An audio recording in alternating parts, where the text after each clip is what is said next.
वज़ीर-ए-आज़म के मुशीर राना सनाउल्लाह का कहना है कि मरी में नून लीग क़यादत के अहम इजलास में तसलसल का फैसला हो गया है। निजी टीवी के प्रोग्राम में गुफ्तगू करते हुए राना सनाउल्लाह ने कहा कि तसलसल 5 बरस के लिए होगा या 10 साल के लिए, जो भी होगा आइन के मुताबिक होगा।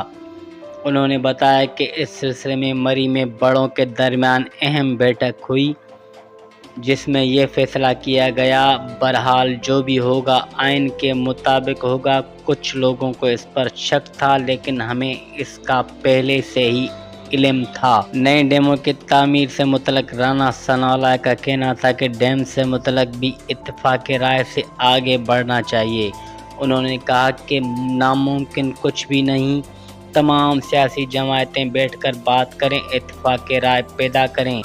इस हवाले से करारदाद पास हुई है तो मौसमियाती तब्दीली के बाद दोबारा भी करारदादें आ सकती हैं। राना सनाउल्लाह का कहना था कि वज़ीर आला खैबर पख्तूनख्वा के अली अमीन गुंडापुर की बानी पीटीआई से मुलाकात बिल्कुल होनी चाहिए।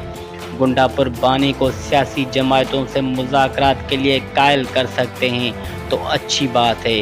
किनान मामले के बाद सीसीआई मीटिंग में गुंडापुर ने कालाबाग डैम की बात की थी।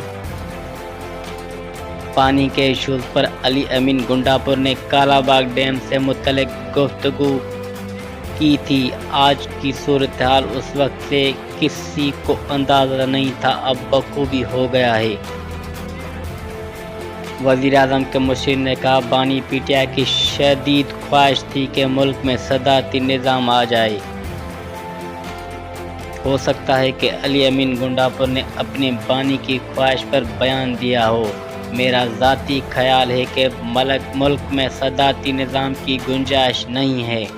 मौजूदा सूरत हाल में सदारती निज़ाम के इशू पर बात नहीं करना चाहते। इत्तेफ़ाक़ राय से कुछ भी हो अच्छी बात है, लेकिन एकतरफ़ा कुछ नहीं होना चाहिए।